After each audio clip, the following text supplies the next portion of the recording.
what's up guys? Welcome back. This is episode number 3, where we're going to be mainly focusing on nutrition, my updates, and where I am currently starting on week 3 of the Rebound. Nutrition. In my personal opinion, this is the most important aspect when it comes to the Rebound. Training is very similar. PDs can vary a little bit, but nutrition is the part that everyone can potentially mess up if it's not done correctly. Now, as we spoke about before, there's 2 different methods that people take.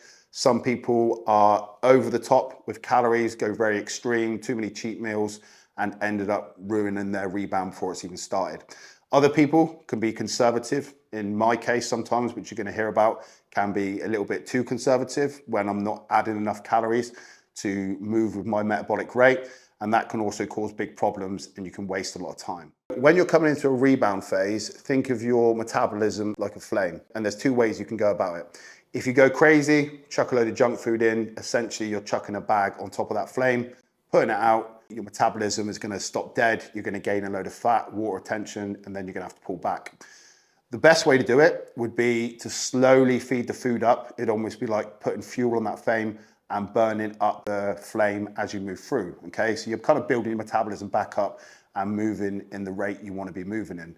Now, like I said, I've been very conservative in the past, and I feel like I've probably missed out on a couple of rebounds by being a little bit too careful and methodical. So I'm going to go for it this time and make sure that problem doesn't happen again. So when I finished my fat loss phase, I was on around about 2,500 calories on training day and around about 2,000 on rest day. Rest day being 0 carb. I like it that way. I like the proteins and fats. I'm very productive at work when I have those days. And this prep, I didn't really suffer from much hunger or food focus because of supplements I was using during that, which I'll go into in another episode. Okay, so following the first week into the Rebound, I knew I needed to get a little bit more aggressive from previous rebounds. Normally with clients, I probably bump them up by about 500 calories a day and then work my way up. Me personally, I know I need a little bit more. So I went to 3,700 calories on training day, which consisted of 350 grams of protein, 460 grams of carbs, and 50 grams of fat. And in a week, that put on 2 pounds, which I was very happy with. I looked visually fuller and actually looked a bit tighter too. Now, following that, I kind of thought, okay, that's 2 pound gain. Let's stick that for another week and only change it if it needs to be. First couple of days was fine. Then I noticed when I got into about the 10th day, my weight dropped 2 pounds. Back down to my original photo shoot day, which is the end of the fat loss phase.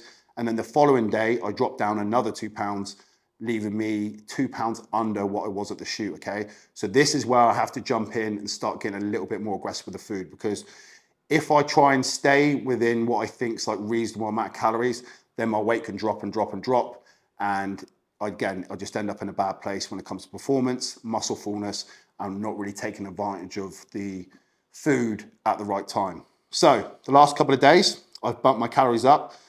Last 3 days, I've been on 5,000 calories, reduced the protein a little bit. Now, the reason why I reduced the protein a little bit is that even though I do want the increase in calories, you don't always want an increase in protein, okay? So the calories and the carbohydrates especially are protein sparing, and I don't want an over excess of protein in there. You know, it's quite heavy to digestion on your digestive system, especially when meats and stuff are involved. So I actually bring down my protein and have the extra calories from carbohydrates and a little bit of fats. So the calories went to 5,000, protein at 320, carbs went up to 730, and the fats went up to 85. So obviously you can see about a 280 gram jump up in carbohydrates a day, which is a reasonable amount. Again, assessing in the next couple of days, that may need to go up again. But what you notice as well, I did jump up an extra 35 grams in fats. Now, the reason why I upped the fats is because with my body, sometimes even when I go high carbohydrates, if they don't stick to my body and I just burn through it even faster. So it's not unusual for me to up the carbohydrates to even 1,000 grams and then drop weight the following day, because this will just speed up metabolism more. Like I said, it's just like chucking fuel on the fire. So if I chuck some fats in there, very methodically in the right places, like mainly in the morning when I want to slow down my digestion of the first meal. So I have the cream of rice, I'll put some almond butter in there, and then I'll put a little bit in pre-workout because I want to slow down the digestion of that meal to carry me over into the workout, where then the intra-workout nutrition will continue through the workout. One place I do not put it in though is post-workout. So you don't want fats in post-workout, guys, because that'll slow down digestion. And this is a prime time to uptake glycogen. So you always want faster acting carbohydrates after intra-workout, okay? So I put the fats in there and it's doing a good job of holding my physique at the minute. But if I'm gonna be completely honest, the way everything's going at the minute, I think I'm gonna need probably in the next 4 or 5 days, probably up to about 900 grams of carbs and maybe a little bit more fats, maybe going up to 100 grams of fats. I am a little bit more conservative with the fats, not just because I don't want to eat more fats, but what I notice when I do have more fats, when it really starts to slow down my digestion, I start to get stomach issues, okay? I'm not someone who can digest a huge amount of fats. Like I've got clients that can probably go up to about 150 grams a day with no digestion issues at all. They're absolutely fine. They feel great. They feel energetic. When I start creeping over 120, maybe 130, I really start to suffer and my appetite goes to shit, okay? So I'm trying to keep my appetite in a really, really good spot as we move forward, because like I said, I want to prolong this period as long as I can, where I can keep progressively pushing up food into a point where I'm comfortable and I can maintain really good body composition by keeping my insulin sensitivity in a good spot. And like I said, there's other supplements I use, which I'll cover in another episode. Okay guys, so that's nutrition covered. I'm now going to take you down to my local butcher's where you can see I get all my quality meat and how I get it portioned up.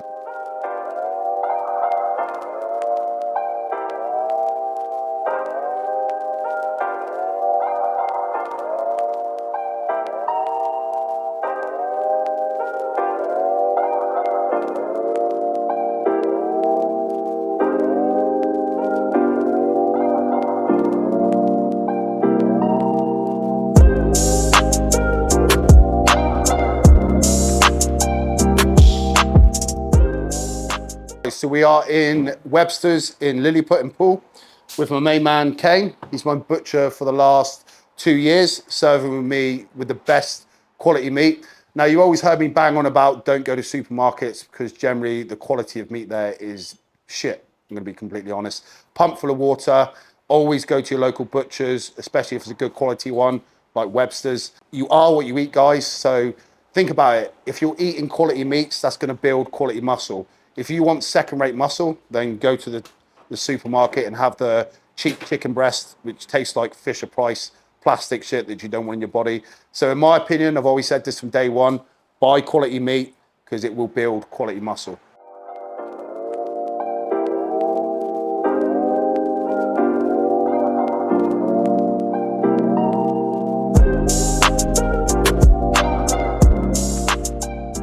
As far as sources of protein, I have my favorites. I'm very basic. I like to stick to the same ones. Beef mince has always been my favorite. So my favorite meal is beef mince, jasmine rice and pineapple, a meal that I've got Kane on as well. That's one of his favorites. He actually introduced me to garlic soya sauce, which is absolutely incredible when you sprinkle a little bit of that on. But generally, I have 2 beef mince meals a day, 2 chicken meals, and then in the morning, I have a fillet steak meal. Now that'll either be from one of Kane's fillet skewers, which they have pre-cut and pre-made up. Really easy, just chuck it in a pan, nice and succulent. Or I get one of his proper fillet cut steaks where normally chop it in half, flash fry it. It's done in about 5 minutes and then I'll chuck that with some eggs. But that'll normally be on my rest day when I don't have carbohydrates in the morning. But generally, guys, I'm a very basic person when it comes to meats. I don't like to mix it around. I know what digests well. So if I get a good quality source of chicken breast, a good quality source of beef mince, which is extra lean, if I get a good source of fillet steak, and like I said, just on top of that, even with my cheat meals, to be honest, I don't tend to eat out too much anymore. Like I'm very fussy with food, especially when my wife makes such good dinners at home. I struggle to go out for a burger. So what I'll actually do is make my own burgers at home and I'll use the Dexter burgers from here, double stack it, put a bit of gherkin on it, sometimes a bit of mayo, a little bit of cheese on there, have some home cut fries of it, and that'll be a good decent cheat meal. And I won't even need to go out for a burger. Don't get me wrong, I will go out now and again just for the social aspect of it. But generally, I love all my food cooked from home because I know it digests well and I feel a lot better afterwards. Thank you, man. There we go, look at that. Oh, heavy. Okay, so that's the meat run done. Picked up all my week's supply of meat, got some fillet steak, beef mince, chicken breast, and some fillet skewers. So if you're in the area, Poole and Bournemouth, check out Lilliput store. They've got one in Southbourne and one in Winton too, guys. So I can't recommend Webster's highly enough. They've been looking after me now for about 2 years. And like I said, if you want to build quality muscle, you have to eat quality meat. Yeah, I'll catch you in the gym before then, Ken. I'll be in. Yeah.